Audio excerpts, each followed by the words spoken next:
Today I'm going to be sharing 3 progressively more disturbing stories, and at the end of each of them, I will share the pictures that are famously associated with them.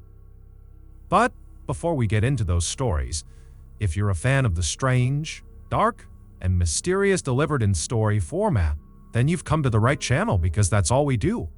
And we upload 3, 4, even 5 times every week.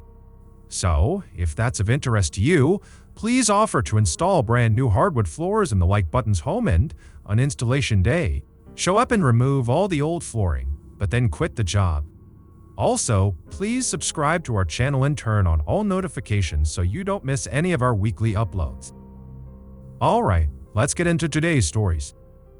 In 1987, 21-year-old Deanna Wild had just separated from her husband and she was living with her two friends, Virginia and J. McGinnis, who were both 54 years old. On April 2nd of that year, the trio decided to visit Big Sur, which is a very beautiful but very steep and dangerous section of the Central California coastline. They pulled over at a particular cliff overlooking the water to take some pictures. Afterwards, as they were getting ready to go back to their car, Deanna wanted a closer look, so she stepped to the edge of the cliff where she lost her footing and she fell 500 feet to her death. It was ruled an accident, so investigating officers refrained from taking any on-scene photographs, accepting instead Virginia's photographs that she said she had taken right before it happened. Deanna's mother was unable to afford a funeral for her daughter, and so the only person she could think to ask to help her was a lawyer that went to the same church as her. His name was Steve Keenan. And Steve said, "Yeah, of course.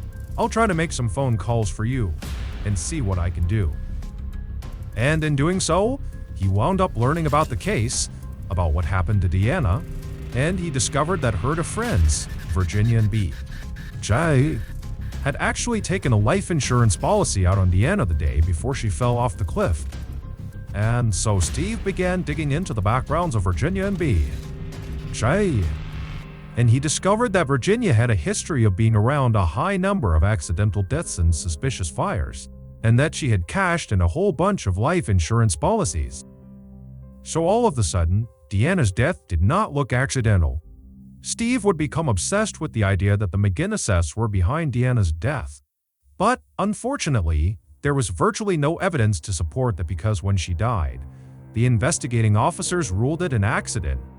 So there was no crime scene, there was no evidence collected, the autopsy was very cursory. And so Steve would spend 5 years building a case against Virginia and J. But at the end of those 5 years, it was a rock-solid case and Virginia and J were arrested. During their trial, the real story of what happened to Deanna finally emerged. On that April day in 1987, the trio went to Big Sur and they had lunch together. They had a picnic, and while they were eating, J slipped some of his prescription antidepressants into Deanna's drink. And so after lunch, the drugs were in Deanna's system and she began to get very drowsy, to the point where Virginia and J had to literally hold her up. She was falling over, she was so tired. And so while Deanna's in this state, Virginia and J tell her, "Hey, let's go over to the cliffs and take some pictures." And so they walk over. Deanna's stumbling and J is holding her up. And they get to the edge of the cliff and J turns around so the ocean's at his back and he's propping up Deanna. And Virginia steps away and she takes their picture. And then right after that picture, J, while still holding Deanna, turned around to face the water and kind of carried Deanna right to the edge, and Virginia took one more picture of them facing the water. And then, right after that picture was taken, J took Deanna and threw her off the cliff. But perhaps the most disturbing part of this case is that as soon as he threw her off, Deanna kind of came to and whipped herself around and managed to grab onto the cliff with her hands. And so she's literally dangling, holding onto this ledge, like in the movies, begging to be pulled back up. And Virginia and J, instead of helping her back up, picked up rocks and bashed her hands until she fell off the cliff. Ultimately, it would be these last two pictures that Virginia took that got her and B. Che convicted of killing Deanna because these pictures clearly showed Deanna was impaired to the earlier pictures on the camera roll. And the only reason these pictures existed is because Virginia wanted a trophy from the killing. Because she was actually an uncaught serial killer that went around killing people and cashing in their life insurance policies. One of her victims even included her own 3-year-old daughter. But Child would actually die during his trial. As for Virginia, she was found guilty and sent to jail for life. Here are the final two pictures that Virginia took of Deanna. On July 30th, 2016, Janice Stewart was at home in College Station, Texas, preparing for a wedding she was going to be photographing the following week. Her 34-year-old daughter named Sunday Rowan lived a few hours away in San Antonio, and she was planning to go with her to help her take these pictures. As Janice worked, her cell phone kept buzzing.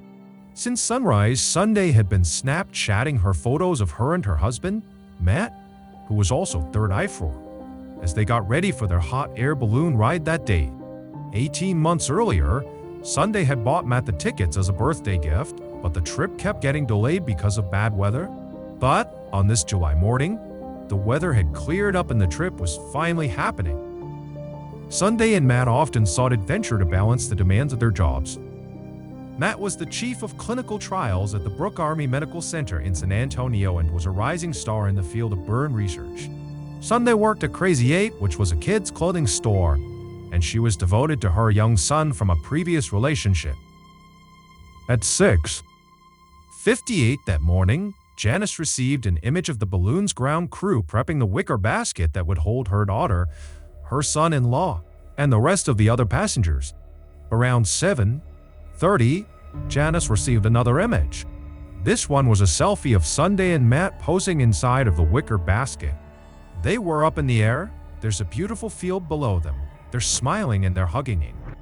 After that, the messages stopped.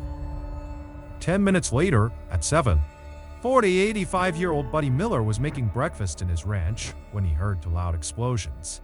The first one actually rattled his house.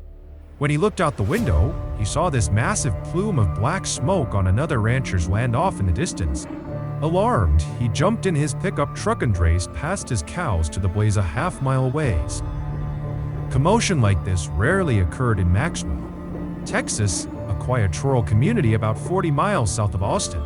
At her home just up the road was 66-year-old Margaret Wiley, who heard the explosions too. She said the first one reminded her of the sound her 20-gauge shotgun made. When she stepped onto the porch, she heard the second explosion, and she said it sounded like a loud pop followed by a whooshing sound, like the sound a gas stove makes when it ignites. When she looked out towards where the sounds had come from, she saw this massive fireball explode in the distance, and she immediately called 911. When Buddy and the other first responders arrived at the scene, they saw this huge fire at the base of a power line tower. And at first, they couldn't figure out what was actually burning. They heard the sound of hissing propane tanks and thought maybe it was a tractor or a baler that had caught on fire, but upon closer inspection, they saw a wicker basket and they saw bodies. This was a hot air balloon accident. It would turn out the pilot of that hot air balloon was 49-year-old Skip Nichols, and he had elected to fly the day despite a low cloud cover that had grounded the other hot air balloon companies in the area that morning. Also, Skip was on a mixture of prescription and over-the-counter drugs that impaired his ability to fly the balloon safely. After being in the air for 8 miles above the clouds, Skip decided it was time to land. And so he blindly descended through the clouds and he immediately hit a power line. An arc carrying 340,000 volts of electricity cut the balloon's metal support cables like a torch cables. As soon as the basket began plummeting toward the earth, the fuel lines disconnected from the burners overhead, spraying liquid propane up into the burners and then arced back down into the wicker basket, immediately engulfing the entire thing in flames. The burning basket fell over 100 feet to the ground. By 10:00 a.m. that morning, Janice had still not heard from her daughter after that last text she sent, which included the picture of her and Matt, that selfie image up in the balloon. And Janice was concerned that something had gone wrong, so She turned on the TV and the first thing she sees is hot air balloon crash in Texas. No survivors. And on the screen, she immediately recognized the smiley face that was on the balloon that had crashed because she recognized it from the images her daughter had sent her. Even before she got the official call, she knew instinctively that her daughter and her son-in-law were both gone. Here are the final pictures taken of Sunday Matt and the other 14 people who were on board that balloon. Selfie of Sunday and Matt smiling inside the hot air balloon basket. On September 25th, 1978, a Pacific Southwest Airlines Boeing 727 jet airliner entered San Diego airspace. Like all PSA aircraft, Flight 180 had a whimsical black but unnoticed smiley face painted underneath the cockpit. These so-called grinning birds were synonymous with the company's self-promoting ad campaign about them being the world's friendliest airline. But the airline was often criticized for being too friendly with their super low airfares, their kind of comic banter that the captains would employ through the intercom to passengers, and their female flight attendants who wore miniskirts and were instructed to make nice with the male passengers. Because the weather was clear, Air Traffic Control directed Captain McFadden and First Officer Fox to switch from instrument flight rules to visual flight rules procedures and to begin their final descent. Visual flight rules refers to pilots using their eyes to guide the plane. It's done when they're flying low, the weather is clear, and they can see the ground. Paris 0 on that morning, as PSA Flight 180 descended down to 4,000 feet. Air Traffic Control advised them of a Cessna, which is a small plane, that was ascending in their direction. Fox responded that they saw the Cessna. And so, Air Traffic Control came back and said to maintain visual separation. Maintain visual separation meant that, despite ground radar-based controllers who could provide vertical and lateral separation criteria, the burden for maintaining separation fell solely on Captain McFadden and his crew. In layman's terms, Air Traffic Control was telling them, don't lose sight of the Cessna. Inside the Cessna was a flight instructor named Martin Kazy and his student, who was a United States Marine named David Boswell. As this little plane ascended, Air Traffic Control informed them that PSA 182, who was right in front of them and slightly above them, they were on their descent. However, they had the Cessna in sight. As a result, the men inside of the Cessna did not take it upon themselves to actively begin looking for this jet. They assumed the pilots of PSA 182, who had them in sight, would avoid them. Back in PSA 182, there seemed to be some confusion in the cockpit. The two pilots were debating whether the Cessna they were watching fly lower than them, past them on the right, was the same Cessna the Air Traffic Control had told them about. And at some point, they agreed, yep, that's gotta be the same Cessna. And so they called into Air Traffic Control that it looks like the Cessna has passed us. They've flown past us on the right. Immediately after this transmission, the black box recorded the two pilots talking to each other, basically trying to convince the other that yes, that was definitely the right Cessna.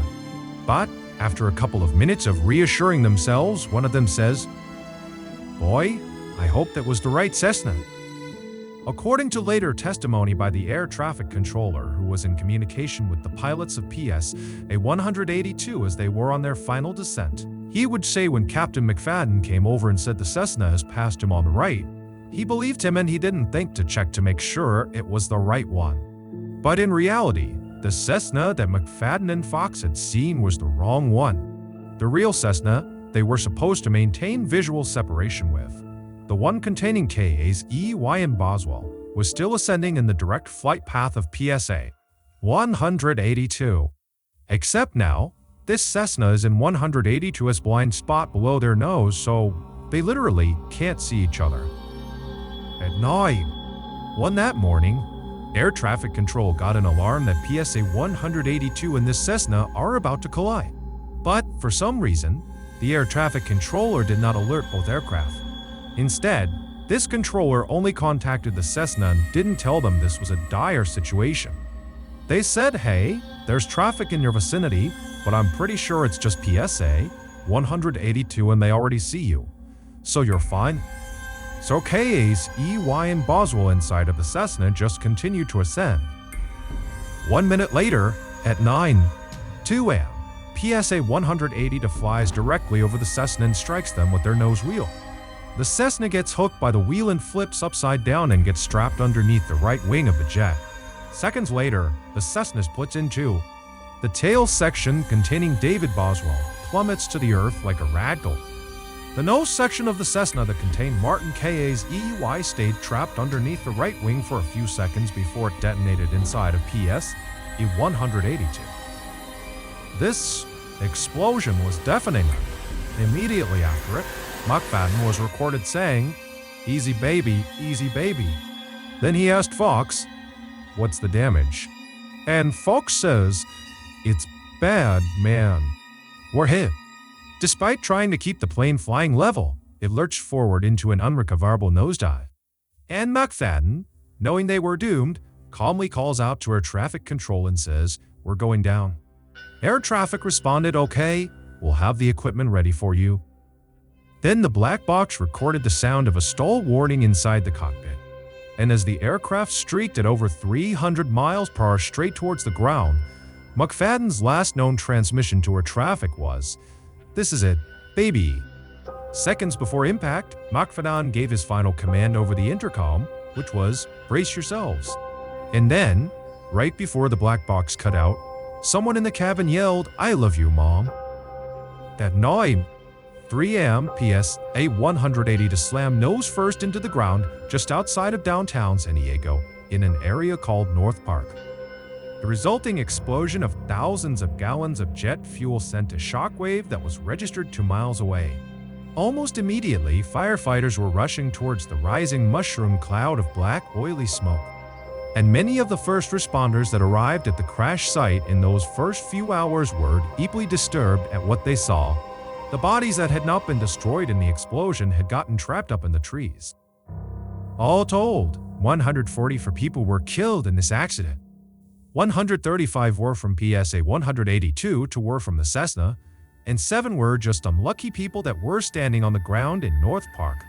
Following a 1-year investigation into the mid-air collision, it was determined that the flight crew of PSA 182 was found to be primarily responsible because there was that moment that was picked up in the black box where the 2 pilots weren't sure if the Cessna that passed them was the right one, but instead of calling that into air traffic control and getting confirmation, they blew it off.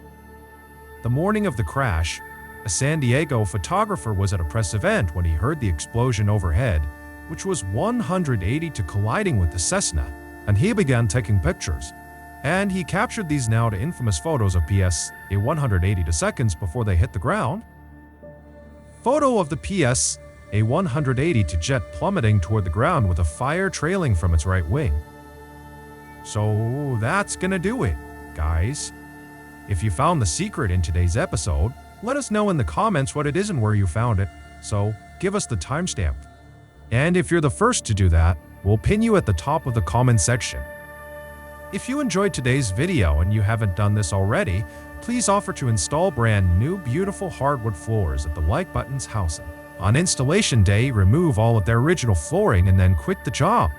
Also, please subscribe to our channel and turn on all notifications so you don't miss any of our weekly 3, 4, even 5 video uploads.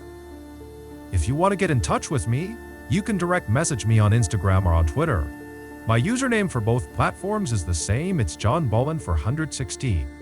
I also have a ton of content over on TikTok, where my username is MrBallen. If you have a story suggestion, please submit it to our subreddit, just called or MrBallen. It's linked in the description below. So, whether I see you on Twitter, Instagram, TikTok, Reddit, YouTube, or some combination, just know that I really appreciate your support. And until next time, that's gonna do it. See you. Every year, hundreds of people go missing under baffling conditions in the woods of North America. I'm talking about people that are right in front of someone, and then, in an instant, they're just gone and they're never found again. Or, in some cases, they are found again, but they're in places that are impossible to access. One former police detective named David Paul Ides has investigated thousands of these strange disappearances. and he documents what he finds in his incredible book series called Missing 411. Today, we're going to look at 3 of his strangest Missing 411 cases. But before we get into today's stories, if you're a fan of the strange, dark, and mysterious delivered in story format, then you've come to the right channel, because that's all we do. And we upload 3, 4, even 5 times every week. So, if that's of interest to you, please give the like button. VIP access to the King Doc roller coaster at Six Flags Great Adventure, New Jersey. And once the like button gets to the top of the ride, go ahead and manually turn off the ride and then close the park. Also, please subscribe to our channel and turn on all notifications so you don't miss any of our weekly uploads. Alright, let's get into today's stories. On May 21st, 1941, Betty Albright and her 3-year-old son, Eldridge, traveled to her mother's house in rural Woodstock, Maryland. Betty had asked her mother if she would look after her son for the afternoon so Betty could catch up on some much-needed sleep. They arrived at Betty's mother's house at about 1:30 and right away, Betty went inside, handed her son to her mom, and went upstairs to take a nap. As for Eldridge and his grandmother, they went out in the backyard to play. Now, Eldridge loved going to his granny's house because she had this enormous backyard for him to play in. If you were standing on her back porch looking out, it would be 250 meters of just open grass for him to run around in, and it butted up against this huge forest. And in the middle of her property, looking straight out at the forest, there was this 3-meter gap in the trees that, if you walked through it, it would bring you down to this creek bed that was seasonal, and there was very rarely any water running through it.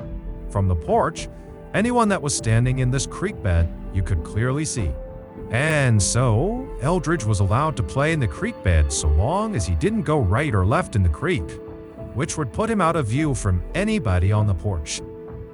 And so, this particular day, when Eldridge and his grandmother went outside, Eldridge wanted to go play in the creek bed. So, he immediately starts running across the yard towards it along with his grandmother's 3 dogs. As for his grandmother, she just didn't have it in her to go all the way down to the creek bed. So, she decided she would just sit on the porch and read a book and keep her eye on Eldridge. She remembers watching her grandson go all the way across the yard, get to the break in the trees, and then step down into the creek bed where he began goofing around with the dogs and throwing rocks and having a good time, clearly in view. And for the next 5-10 minutes, she just stared directly at her grandson and the dogs. And at some point, she picked up the book next to her and she began reading the book, and then periodically looking up to check on her grandson and then back down to the book. At about 2:00 p.m., she was looking down at her book when she heard her grandson yell out for help. Now, 3-year-olds yell out for help all the time. Sometimes it's a big deal and sometimes it's not such a big deal and such a big deal. But oftentimes the sound of their voice gives away how serious it is. No matter what they say, it's like their tone gives away, should I take this seriously, or is this just a kid being a 3-year-old? And she would say that the way he was yelling sounded like a real emergency. When she poked her head up, even though she had seen him, less than a minute ago, playing in the gap in the trees, now she's looking and he and the dogs are gone. And so, of course, she's alarmed. She hops out of her seat, she goes down the steps, and she starts walking across the yard towards Eldridge. And she's yelling his name and she's walking quickly. When she got about halfway across the yard, she heard Eldridge yell out again. Except this time his voice was coming from way off in the forest, way farther away from the last time he had yelled out. It gave the impression to her that he had moved a great distance from the last time he yelled to her, and it triggered something inside of her that was telling her something is terribly wrong. And she began running towards the creek bed. Still no sign of the dogs. She can't see anything. She's just running towards the creek bed. When she gets about 10 meters away from the break in the trees, she hears her grandson yell out for a 3rd time, barely audible, way off in the forest. He yells out for help, and as he's yelling, it sounds like someone has stifled him and covered his mouth mid-yell. So she runs through the break in the trees, down to the creek bed where she stops, and she looks out in front of her and it's just dense forest. And there's no Eldridge. There's no dogs. There's nothing. She looks to her right down the creek bed, and there's nothing down there. And then she looks to her left and one of her dogs is in the creek bed, maybe 10 meters away, facing away from her. And the dog is positioned in such a way that it's clearly looking at something. And so she runs down to the dog, thinking she's gonna see maybe Eldridge or the other dogs, but there's nothing beyond the dogs. The dog is just rooted to the spot. Its hair is raised, it's growling, and it's taking little steps back like it's been spooked at whatever it's seen or whatever it's looking at. And she just looked up and tried to look in the direction the dog was looking, but there was nothing. It was just forest. And so, at this point, she felt certain that someone must have abducted Eldridge. And so she turns, she tries to pull the dog to come with her, but the dog's not budging. And so she runs back to the house to wake up Eldridge's mother. The two of them come back down to the creek bed. The dog is still in the same position, growling and staring in the same direction, as if whatever it's looking at hasn't gone anywhere. And they look for a couple more minutes, they're yelling for Eldridge, and the grandmother's telling her daughter, "Look, I think he's been abducted. We gotta call the authorities." And finally, she relents. And so they do manage to get the dog. They run back to the house, and they call the police.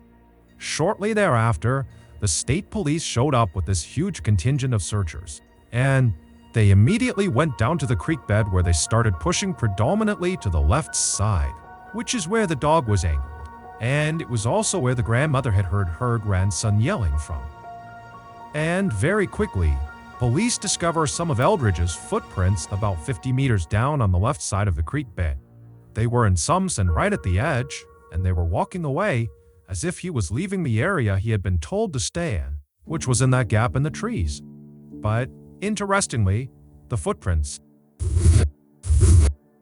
it looked like he had been walking for maybe 20 or 30 meters when, inexplicably, the prints just stopped, as if he stopped in the sand where he was. But had he gone right, left, straight, turned around? Had he gone in any direction, there would have been additional prints in the sand. But there wasn't, which gave the impression that was where someone must have lifted him up and kidnapped him. But they never found any prints connected to a kidnapper. For the rest of the day and that night, they would not find any more signs of Eldridge or the other two missing dogs. The next day, about 24 hours after Eldridge had gone missing, there were a number of search crews that had gone well outside of the primary search area in hopes of maybe finding one of the two lost dogs because they thought maybe they could bring them to the lost child. And this one crew that was from miles away from where Eldridge had gone missing, they were walking past a swamp when one of them heard what sounded like a child whimpering, and it was coming from inside the swamp. And so, immediately, they turn and start walking into the swamp, which had fairly deep water. And they get to this clearing and they see there's this rocky overhang with high grass all around it, kind of forming like a cave. And they hear this whimpering again, and it's coming from underneath that rock. And they rush over and they're pulling the grass aside, and sure enough, tucked underneath this rock inside of this kind of makeshift cave is Eldridge. He was laying on this really well-constructed bed of leaves that looked like an animal's den. So either Eldridge had found an animal's den, or he had built himself this beautiful bed of leaves. When they approached him, he was sleeping underneath this rock. And so that whimpering sound he was making, he must have been making in his sleep. And so, as they got closer to him, he woke up and he kind of sat up, and he's very groggy and confused. You know, all of his clothes were really badly torn up and he wasn't wearing any shoes, but he overall seemed okay. He just was very confused seeming. So, they scooped him up and they brought him back to search headquarters, reunited him with his mother and his grandmother, and everyone's just so relieved that he's alive. But at the same time, people were like, how did he get for miles away in the middle of a swamp?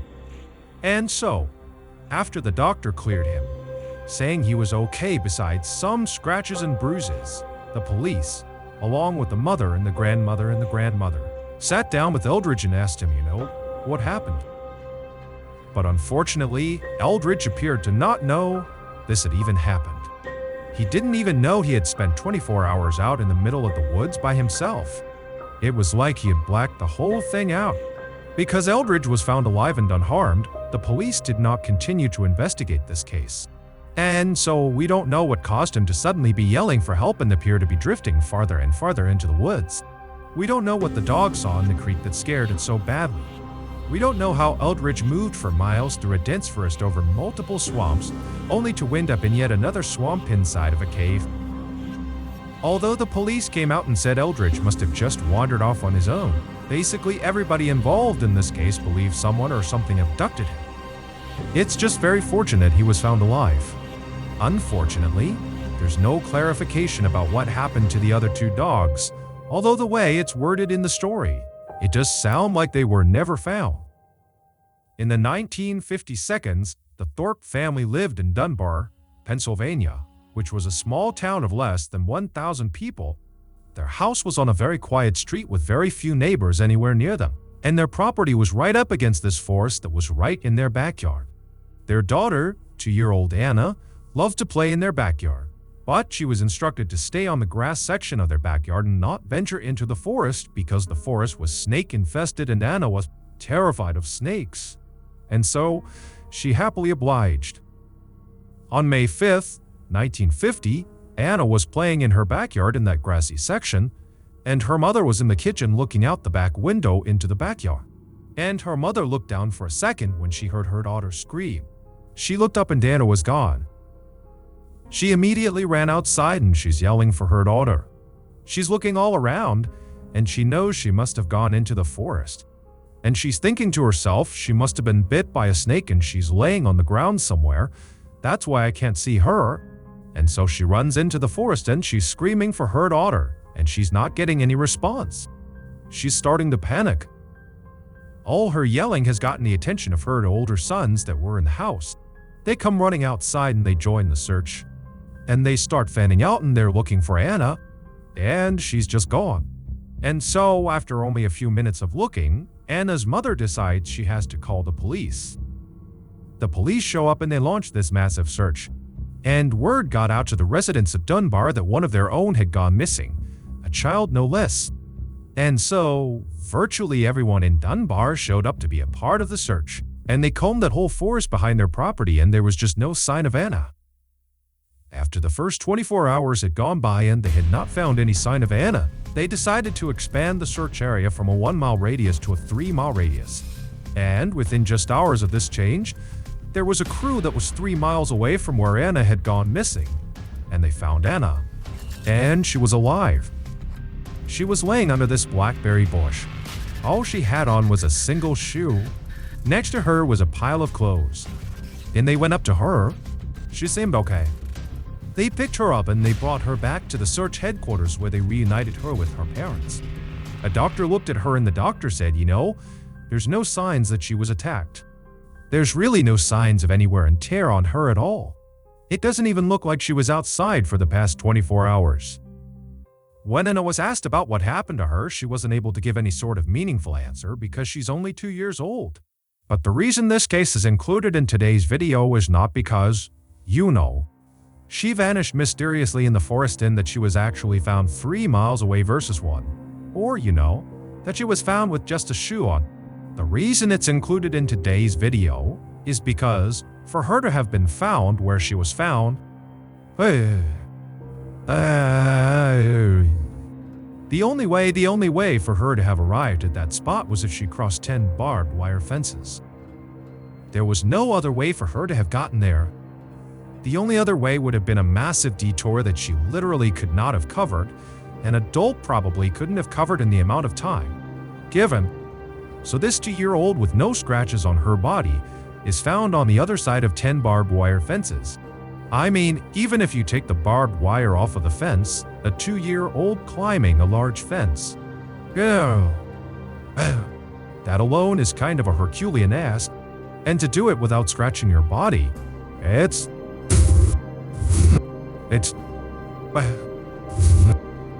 not possible. It's truly impossible. A May 7th article in the Law Times said the police were baffled by this tin fence dilemma, and they said the only way it would make sense is if she had been abducted and dumped there. But the police also repeatedly said there was no evidence to suggest she had been abducted or attacked or harmed in any way. It was just where she was found did not add up. Ultimately, the police came out with a statement saying this had to have been an accident, that Anna, the 2-year-old, managed to just somehow walk her way past all these fences and was found where she was. And thank goodness she's alive. But, interestingly, the police confiscated her clothing and would not give that back to the parents, indicating there was further investigation happening even though the child had been found. But, unfortunately, the police never revealed whether or not they actually discovered anything else about this case. And like in the Eldridge case, Anna's parents did not press for more information about what happened to their daughter because she was found alive and unharmed.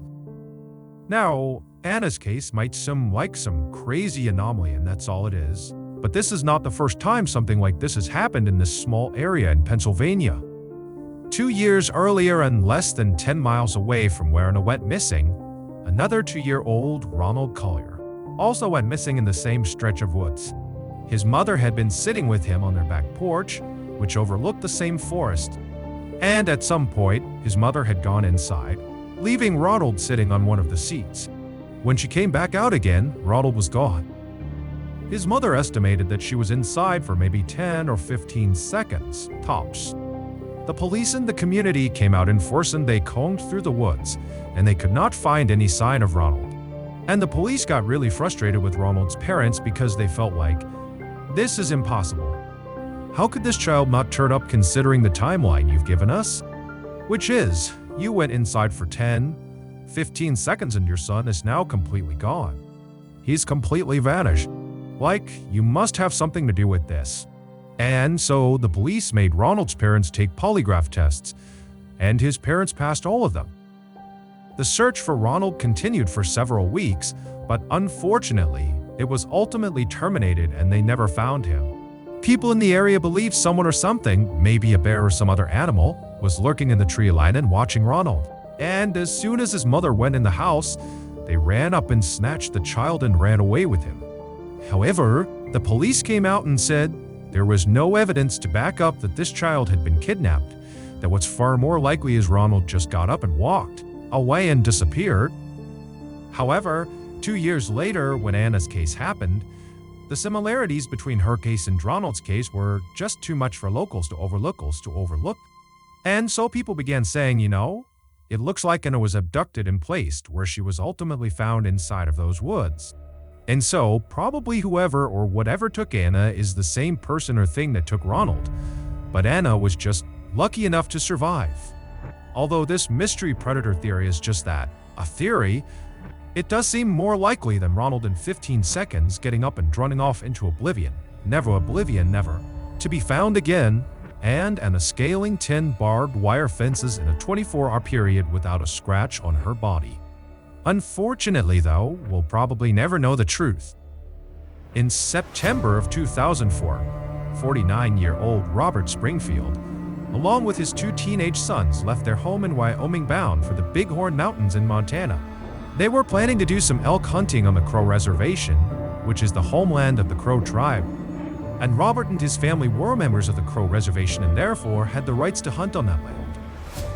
The specific spot the boys were going to be hunting was Black Canyon, a particularly steep and rugged area.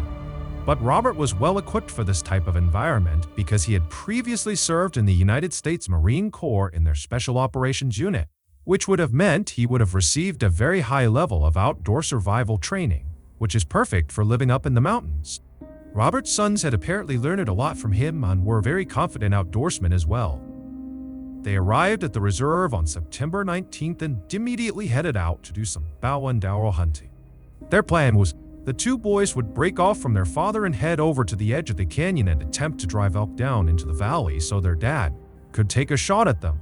But late in the afternoon, the 2 teenage boys had not seen a single elk, and so it was getting to be time to head back to the prearranged meeting spot. And so they packed up their stuff and they headed there. The boys make it to the meeting area and their father, Robert, is not there at all. So they sit down and they begin to wait.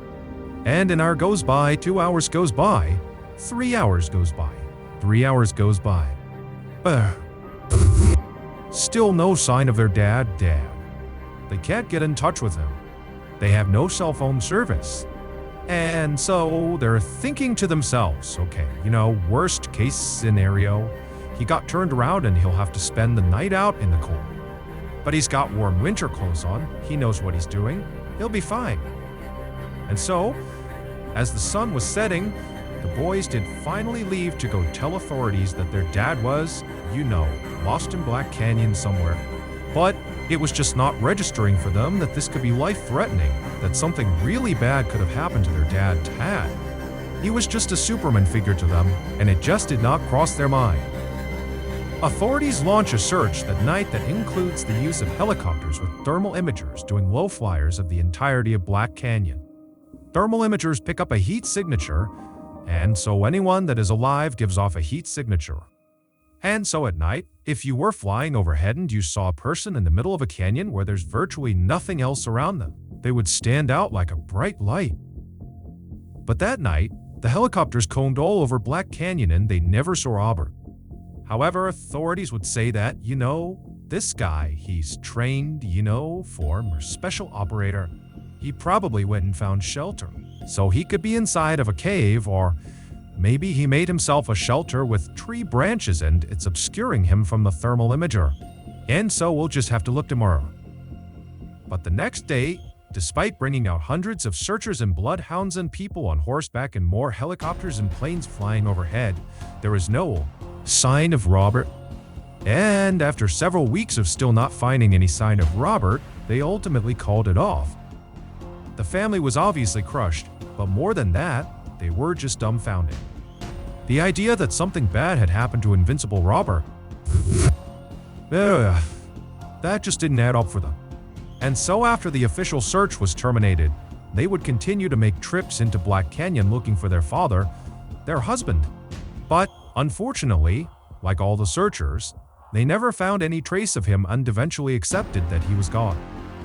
1 year later, in October of 2005, a hunter who didn't know anything about Robert Springfield or the fact that he had disappeared. This hunter is in Black Canyon, in the same area where Robert Springfield had disappeared. And this hunter is walking through this really dense forest. He's all alone. He's an experienced hunter, and he's not on a path. He's just kind of combing through the woods. And he starts to hear what sounds like a crow screeching. And at first, it doesn't really register with him. It's only in retrospect that he recalls this sequence of events. As he kept walking, the screeching intensified to the point where he just could not ignore it. And so he stopped and turned to listen to the screeching crow that he couldn't see through the dense forest, but he could tell it was in that general direction. This hunter said as soon as he stopped and he turned and began actively listening to this crow, he had this weird sensation that the crow was trying to actively communicate with him. It was a very strange experience. He had never had anything like it in his entire hunting career, and he spent lots of time outdoors, and so he felt like he had to go over and see what was going on with this crow. And so he starts walking towards the crow. He still can't see it. It's very thick vegetation, and he's getting closer and closer, and he gets to a place where he can just barely see this crow. It's in a clearing. There is this large tree stump right in the middle of the clearing, and this tree stump is not short. It's like 6, 7, 8 feet high in the air. It looks like this tree had broken in the middle and fallen over. And this crow is sitting on the top of this kind of gnarled stump, and the crow is just incessantly screeching.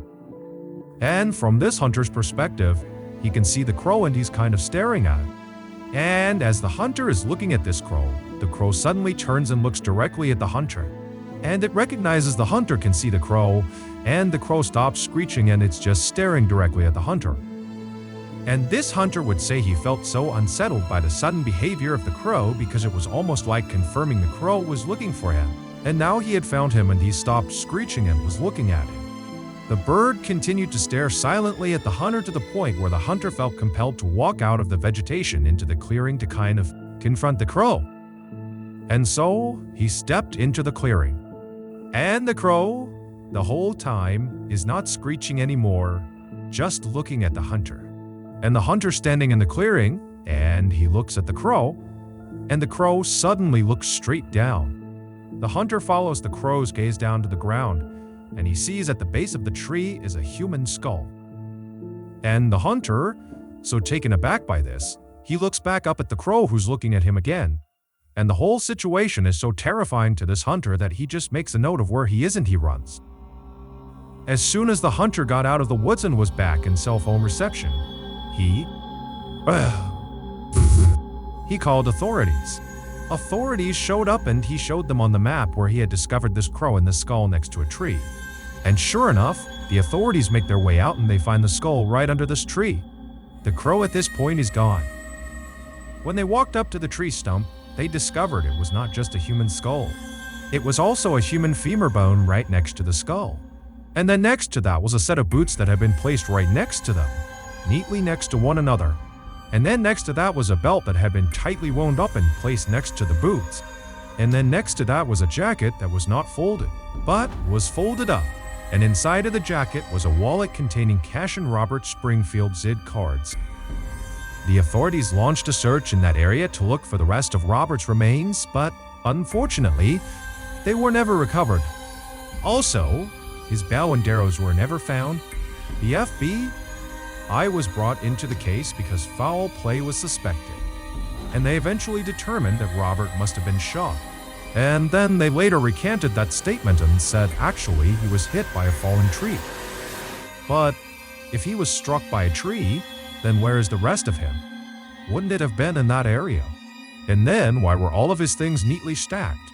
Certainly, he wouldn't have done that after getting hit by a tree, so who neatly stacked his things after he was hit? And then also, where is his bow and arrows? But despite how improbable it sounds, that is the official theory, that he was hit by a falling tree. The family, along with many other people, believe he was attacked by someone or something up in those mountains. But if he had been attacked, his sons would have heard the struggle because they were in an area where some carried really well. And if a person attacked him, why didn't they take the money out of his wallet? Also, where Robert's remains had been found was very close to where his original campsite had been with his two sons on the night he had gone missing. And so it was firmly located inside of the initial search grid, meaning had he been under a tree or been left for dead by some attacker in that area, he would have been found in those first couple of weeks that they were looking before the search was terminated. The fact that he wasn't found means either hundreds of people didn't see him, including a helicopter with thermal imager, or he wasn't there until after the search was terminated. And if so, where was he? And perhaps the weirdest aspect of this entire case is the claim by this hunter that a crow apparently lured him over to this tree stump where he found Robert's remains. If you believe this hunter's story, and many people do, then do you really think it's a coincidence that all of this took place on Crow Reservation, home of the Crow tribe? I think not. But will we ever know the truth about what actually happened to Robert? I don't know. So, that's gonna do it, guys. If you found the secret in today's episode, let us know in the comments what it is and where you found it, so give us the timestamp. And if you're the first to do that, we will pin you at the top of the comments section. If you enjoyed today's video and you haven't done this already, please give the like button VIP access to the King Dog or roller coaster at Six Flags Great Adventure, New Jersey. And once they get to the top, manually turn off the ride and close the park. Also, please subscribe to our channel and turn on all notifications so you don't miss any of our weekly 3, 4, even 5 video uploads. If you want to get in touch with me, you can direct message me on Instagram or on Twitter. My username for both platforms is the same. It's John Ballen for 116. I also have a ton of content over on TikTok, where my username is MrBallen. If you have a story suggestion, please submit it to a subreddit just called MrBallen. It's linked in the description below. So, whether I see you on Twitter, Instagram, TikTok, Reddit, YouTube, or some combination, just know that I really appreciate your support. And until next time, that's gonna do it. See ya. Every year, hundreds of people go missing under baffling conditions inside the woods of North America. I'm talking about people being right in front of someone, and then, in a second, they're gone and they're never found again. Or somebody goes missing and then they're found again, but in a location that's impossible to get to.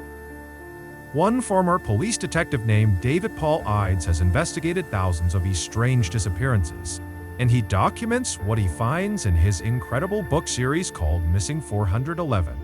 Today, we're going to look at 3 of his cases that, even among strange disappearances, these stand out as particularly bizarre. Before we get into today's stories, if you're a fan of the strange, dark, and mysterious delivered in story format, then you've come to the right channel, because that's all we do. And we upload 3, 4, even 5 times every week. So, if that's of interest to you, please offer to make the like button a hot pocket, but don't let it stand in the microwave for 2 minutes. Instead, serve it to them immediately so that when they bite into it, they're met with the tongue-scalding cheese lava flow within. Also, please subscribe to our channel and turn on all notifications so you don't miss any of our weekly uploads. Alright, let's get into today's stories. In the evening hours of January 12, 2016, 18-year-old Dylan Parker was attending a party in his hometown of Osborne, Idaho.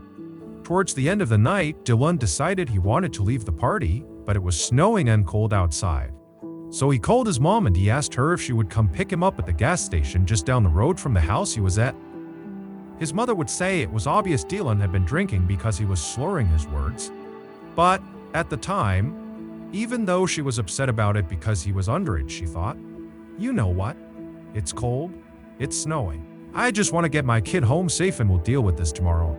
So she agreed to pick him up. She hopped in the car and began driving to this gas station. And as she's driving, she gets another call from her son.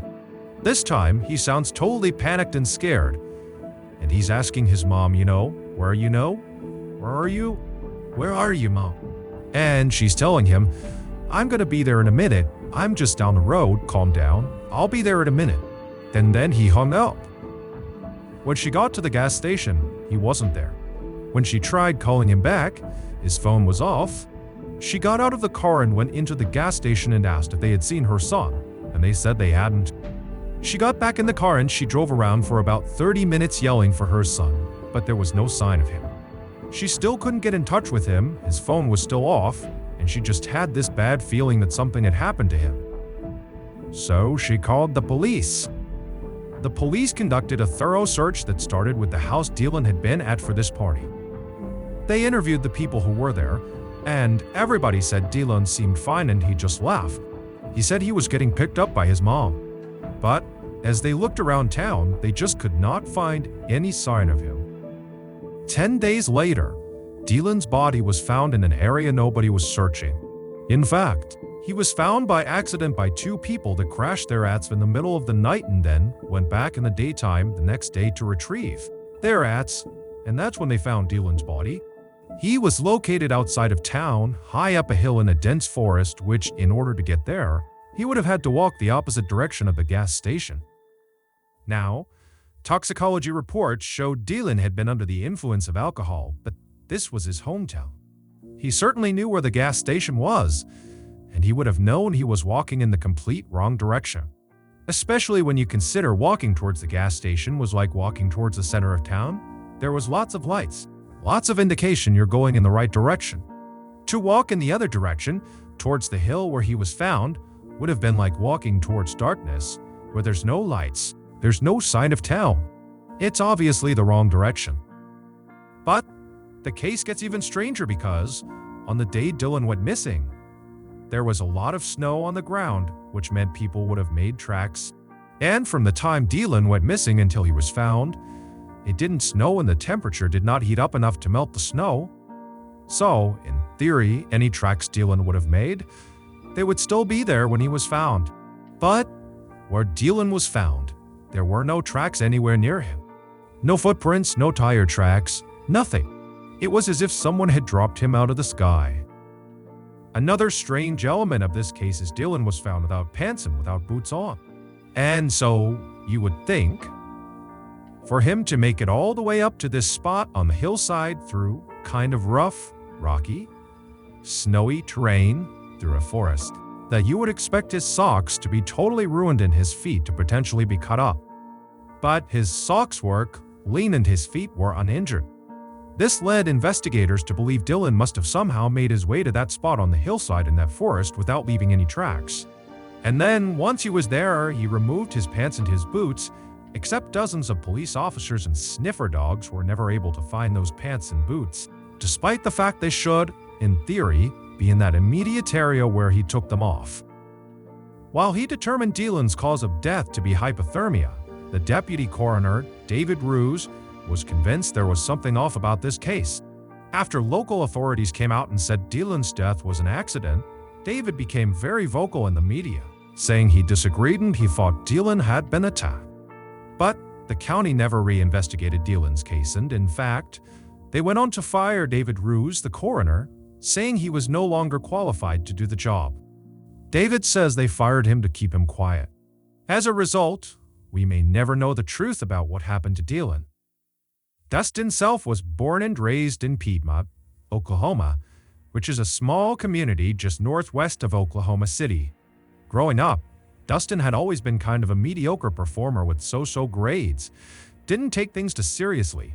But in his senior year, he discovered weightlifting, and it seemed to give his life a much-needed sense of purpose, and it really kind of helped him organize all aspects of his life. So by the time he was graduating, he was not only in great physical shape, he had also managed to raise all of his grades up significantly, and he seemed to be on a path to success. But interestingly, after high school, he didn't pursue higher education, he didn't go get a job, he didn't try to spend more time with friends and family. Instead, he decided he wanted to go live in the wild. His family believed this was due to his obsession with the Hollywood film Into the Wild, which is about the true story of Christopher McCandless, who gives up a promising career to go live off in the wilds of Alaska. Christopher would ultimately die in the wilds of Alaska after eating a poisonous plant, or some say he died from starvation. So, about a year after Dustin's high school graduation, he was 19 years old. It was March of 2013, and he finally felt like he was ready to go live out this dream of living in the wild. And so he told his family he was going to go on this cross-country road trip, stopping at different points along the way, living out in the woods. His family knew he was really fixated on this and couldn't talk him out of it, and so they ultimately accepted it and said, "Just be really careful." So in early March, Dustin heads out on this road trip, and nobody hears from him until March 15th, when he calls his parents and says, "I'm in this tiny town called Fields, Oregon, and I'm at a gas station. Everything's going great, nothing to worry about." The very next day, Dustin called his ex-girlfriend and told her he was lost on a mountain. And his ex-girlfriend said she couldn't really understand what he was saying, and she was actually at the airport about to board a plane, so it was noisy. And she stepped into a bathroom to hear him more clearly, but even as she's hearing him, what he was saying just wasn't making any sense. He was talking about this mountain he was lost on, and he was referencing that there were people that were after him, and it was just very confusing. And before she could get any more clarifying information from Dustin, he hung up, and then she couldn't get back in touch with him. So she calls Dustin's father and she tells him that she had this really weird conversation with Dustin where he said he's lost on a mountain. And even though I didn't really understand what he was telling me, he sounded really, really scared.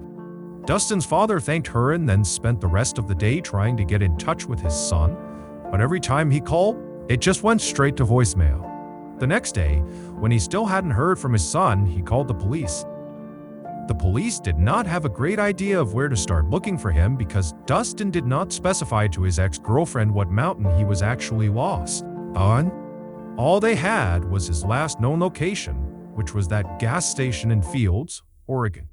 So they went to that gas station and he wasn't there, and they asked the people that worked there if they remembered Dustin, and they didn't. And no one knew anything about him.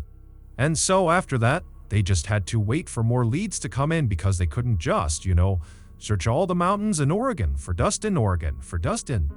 They would never find it. A month later, after no one's heard from Dustin, a ranch hand who was living in a very rural section of Oregon, not far from the gas station in Fields, Oregon, discovered Dustin's truck parked precariously on the edge of this road inside of a canyon. It was abandoned, but inside were Dustin's GPS, some food, and some energy drinks. His backpack that contained his sleeping bag and his tent, were missing. There was a comprehensive search done around where the truck had been found, but after a couple of days, nothing had been found and the search was terminated. The area around where Dustin's truck was found was very hilly and rocky, but there weren't that many trees, which meant if you were standing on one of the different mountains in the area, you'd be able to very easily look out and actually see a road. And so the searchers were thinking to themselves, how could this guy have gotten lost on any of these mountains? Because all he'd have to do is look over there and there's a road, and therefore there's help.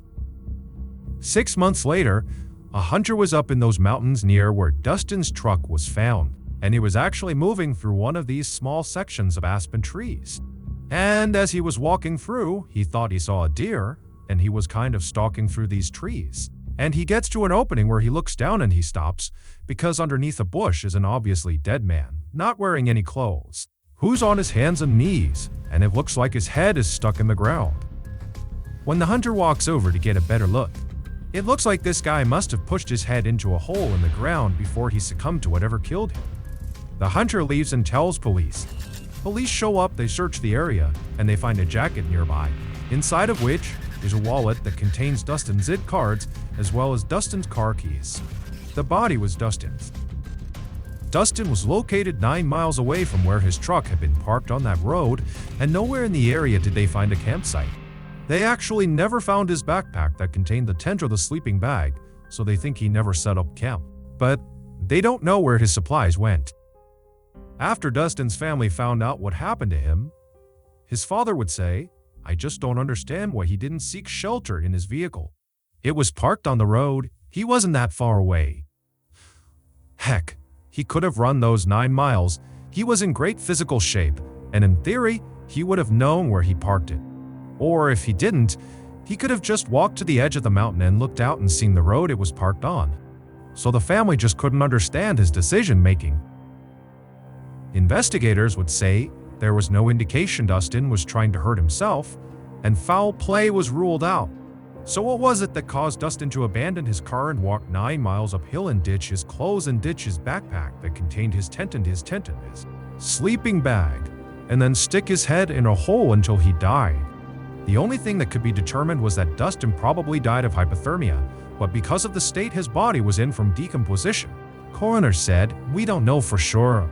So, like all the other missing 411 cases, we're left with lots of questions and not a lot of answers.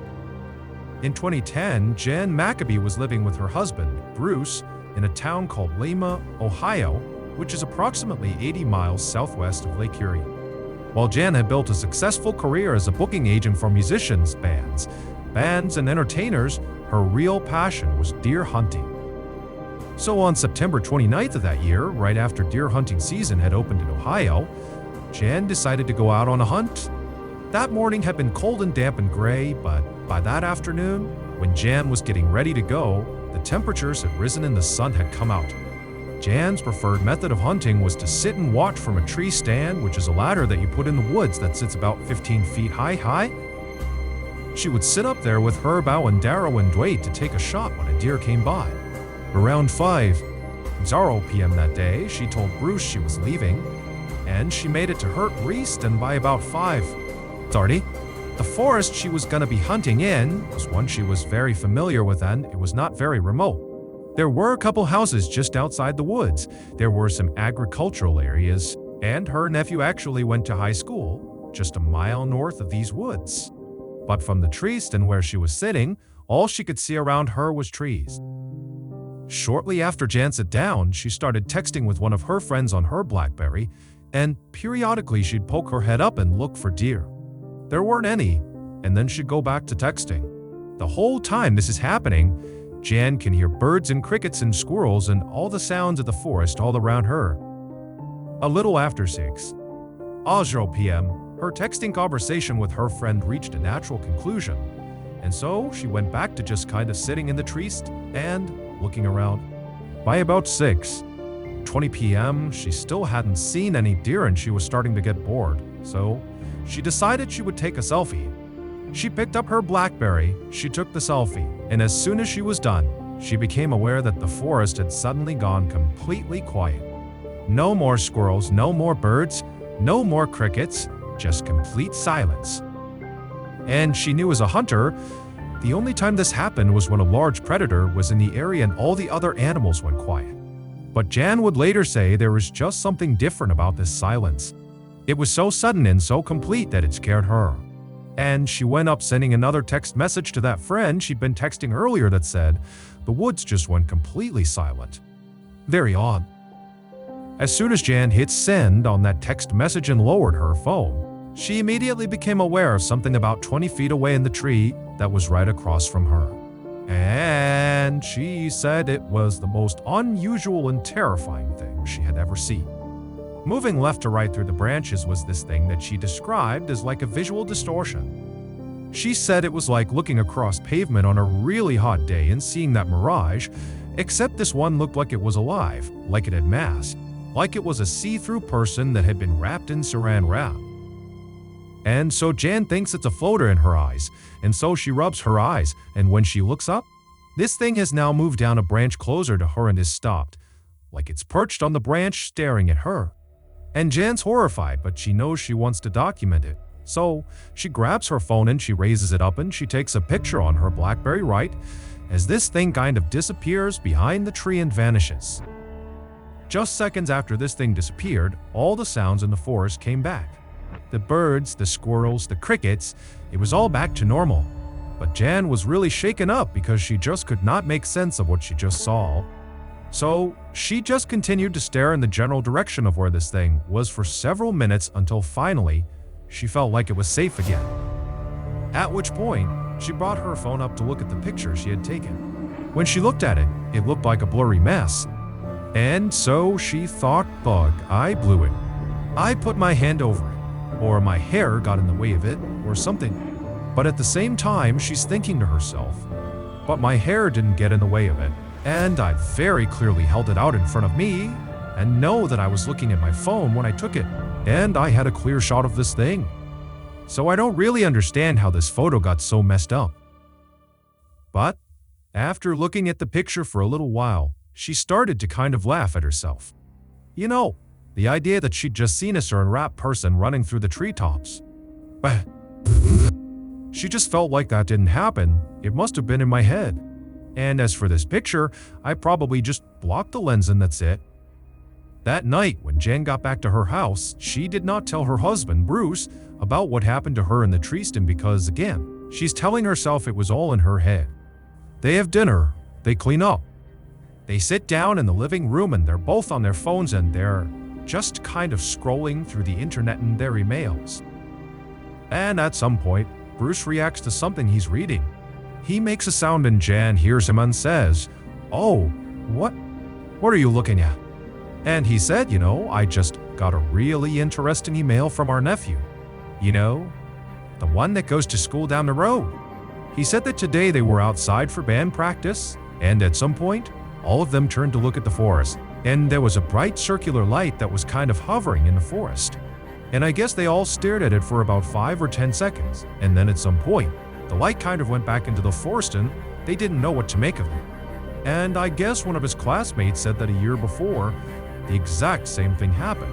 And it apparently scared their instructor so badly that they canceled rehearsal and went inside because of it. As Jan is listening to her husband read this email, she's sitting up and her heart is racing. And as soon as he finishes, she says, "What time did he say that happened?" Bruce picked up how intensely she was asking him. And so he looked at the email, looked back at his wife and was like, it was between 5:50 and 6:00. Why? At this point, Jan revealed everything that had happened to her while she was hunting, seeing that visual distortion in the trees that looked like a figure of some kind. And she would tell him that the forest she was in was the same one their nephew was claiming to have seen this circular light floating inside of. She told him she tried to take a picture of the thing she saw, but the picture didn't come out. But her husband, who is an optical physicist and therefore an expert at analyzing a picture, said, "Here, let me take a look at it." As soon as he looked at the image, the first thing he asked her was, "Well, did your hair get in front of the lens?" And she said, "No, I was holding it about a foot away from my head, and my hair was in a ponytail and a ball cap. So that can't be my hair." And so he looked at it again and he asked her, "Well, did you put your finger over the lens, maybe?" And she said, yeah, I might have. I don't think I did, but it's certainly possible. And so, not really thinking much of this picture, he decides, before giving the phone back, to just check the resolution of the image. Because whenever he would examine a picture, that was something he would do. And he discovered an anomaly. It turns out Jen's BlackBerry was only capable of taking pictures in 3 distinct resolutions. Basically, the size of the image could only come in small, medium, or large. And this picture she had taken of this thing she saw in the trees was a resolution size that was not small, medium, or large. It was some random size that the phone was actually not capable of producing. And so he asked his wife, did you manipulate your resolution settings? And she said, no, I don't even know how to do that. So Bruce looked at the other couple of pictures she had taken that day, and all of those fell into the small, medium, or large resolution size. It was just this one picture that was a total anomaly. And so Bruce was suddenly really intrigued by this image and by his wife's story. And so he continued to study the image, and he kept asking his wife questions about, how she was positioned in the trees, and where the sun was, and how far away this thing was, and everything about the whole layout. And eventually Bruce started conducting experiments to see if he could duplicate this image his wife had created. And he got pretty scientific about it, and he could not duplicate it. Ultimately, because Bruce trusts his wife did not alter the photo in any way, and he trusts his wife is being truthful about what she experienced in the trees, and, what she saw, and based on his years of being an optical physicist, Bruce believes whatever was in the trees distorted this image. That even if she had put her finger over the lens, which she doesn't think she did, and she doesn't think she did, the picture resolution was altered in such a way that something had to have an effect on it. There was a third-party effect on this picture. If you're interested in reading all of Bruce's scientific findings about this picture, I have included his write-up that he posted online in the sources below. So, that's gonna do it, guys. If you found the secret in today's episode, let us know in the comments what it is and where you found it, so give us a timestamp pin. And if you're the first to do that, we will pin you at the top of the comment section. If you enjoyed today's video and you haven't done this already, please offer to make the like button a hot pocket. But instead of letting it stand in the microwave for 2 minutes, serve it immediately so when they bite down, they're met with the tongue-scalding cheese lava flow within. Also, please subscribe to our channel and turn on all notifications so you don't miss any of our weekly 3, 4, even 5 video uploads. If you want to get in touch with me, you can direct message me on Instagram or on Twitter. My username for both platforms is the same. It's JohnBallen416. I also have a ton of content over on TikTok, where my username is MrBallen. If you have a story suggestion, please submit it to our subreddit, just called MrBallen. It's linked in the description below. So, whether I see you on Instagram, Twitter, TikTok, Reddit, YouTube, or some combination, just know that I really appreciate your support. And until next time, that's gonna do it. See you!